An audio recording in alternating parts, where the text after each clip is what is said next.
Salut, bienvenue dans Jeu de puissance. On va parler des playoffs et comme je vous ai dit, je vais faire une vidéo par duel. Et on commence par le premier duel.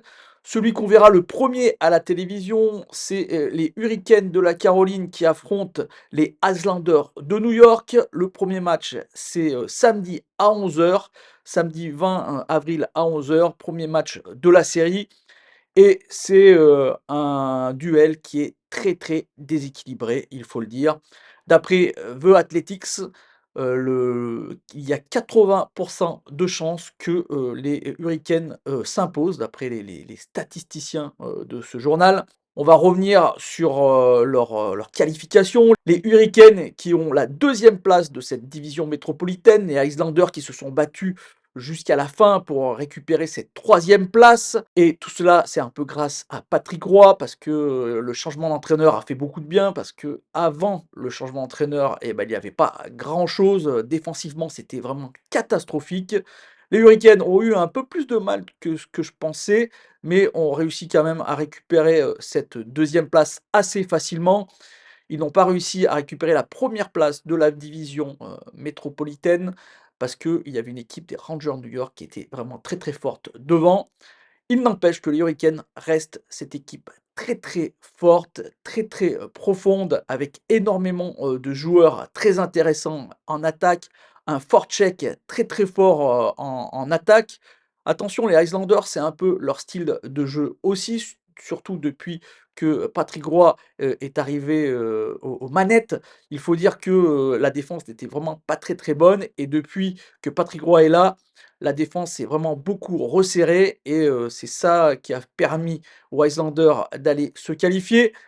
Mais attention, l'attaque ne s'est pas vraiment améliorée avec l'arrivée de Patrick Roy et ça va être la grosse différence. L'attaque est vraiment beaucoup plus forte du côté des, Hurricanes de la Caroline, surtout que, la saison dernière, vu qu'ils s'étaient déjà rencontrés au premier tour, oui, la saison dernière, ils s'étaient déjà rencontrés au premier tour et les Hurricanes de la Caroline s'étaient imposés, 6 matchs, 4-2. Mais il faut dire que ce n'est pas la même équipe des Hurricanes de la Caroline. La saison dernière, ils avaient, misé sur des joueurs comme Max Pacioretty pour, donner, un peu, parce que le problème des Hurricanes de la Caroline, c'est, qu'ils ont un manque de réussite devant les cages. Ils le tirent énormément, contre les gardiens adverses. Ils arrivent à se créer énormément, d'occasions de but, mais la réussite n'est pas vraiment là et donc ils avaient besoin, d'un joueur qui, marque des buts.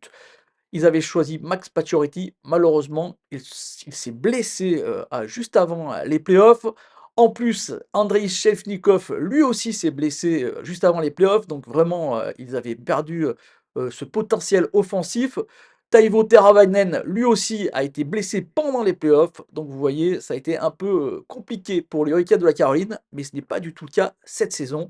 Vu qu'ils ont récupéré Jack Kensel et lui n'est pas blessé. Ça va être vraiment très, très intéressant. Jack Kensel qui fait très, très bien sur ce premier trio avec Sébastien Aho et ils ont aussi récupéré Kuznetsov. Bon là pour moi c'est un peu moins important, mais ça peut rester dans ces playoffs un élément, assez intéressant pour mettre de la profondeur sur un troisième ou quatrième trio. Dans tous les cas, offensivement, c'est nettement mieux, même s'ils ont des bons attaquants comme Bo Horvat ou Mathieu Barzal, mais ça s'arrête rapidement à ces deux joueurs, surtout Mathieu Barzal qui est vraiment très très bon, mais derrière, c'est plutôt voilà, équipe moyenne offensivement. Défensivement, eh ben, encore une fois, les Hurricanes sont devant. Défensivement, c'est vraiment mieux hein, défensivement.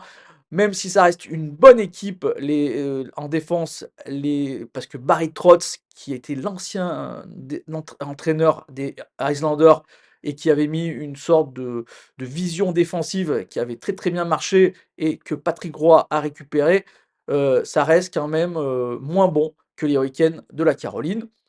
Maintenant, la seule différence peut-être, c'est les gardiens. Malgré le fait que Frédéric Andersen revient et qu'il a l'air plutôt en forme, ça reste quand même un vétéran qui a tendance à se blesser, alors que les Islanders de New York, dans les cages, c'est plutôt vraiment très intéressant. On a un Sorokin qui est un très très bon gardien, on le pointe beaucoup du doigt en pensant que ça va être un des gardiens du futur de la NHL. Mais attention, ce n'est pas lui qui va commencer. On pense que ça va être Varlamov parce que dans les stats, Varlamov, cette saison, ça a été meilleur que Sorokin. Et c'est sûrement lui qui va commencer cette série avec peut-être un changement si on voit que ça ne marche pas et que Sorokin pourrait apporter un peu plus de jeunesse et d'intérêt pour se qualifier. Mauvaise nouvelle aussi pour les Islanders, Noah Thompson, qui est vraiment leur meilleur défenseur, et largement, était blessé en cette fin de saison. Il est en day-to-day. Donc, on va voir s'il pourra jouer, mais je ne suis pas sûr qu'il soit à 100% pour cette série. Donc, mes prédictions pour cette série entre les Hurricanes et les Islanders de New York, je pense que ça va faire comme en 2019 où ils étaient déjà rencontrés et où les Hurricanes l'avaient emporté 4 matchs à 0. Et oui, je pense que la différence est vraiment trop importante. La profondeur des Hurricanes de la Caroline est vraiment très intéressante. En plus, en termes d'unité spéciale, là, il n'y a même pas photo. Les Islanders, c'est vraiment catastrophique. Ils sont nuls en penalty kill, donc ils sont nuls en désavantage numérique. Ils sont pas très bons en avantage numérique, tout le contraire des Hurricanes de la Caroline, et on sait comme c'est important les unités spéciales. Donc pour moi, il n'y a pas photo, les Hurricanes vont s'imposer assez facilement contre les Islanders de New York. Voilà, j'espère que cette petite vidéo vous a plu. Si c'est le cas, n'hésitez pas à me faire un petit like, un petit commentaire ou à la partager. Moi, je vous dis à bientôt pour de nouvelles news des séries 2024.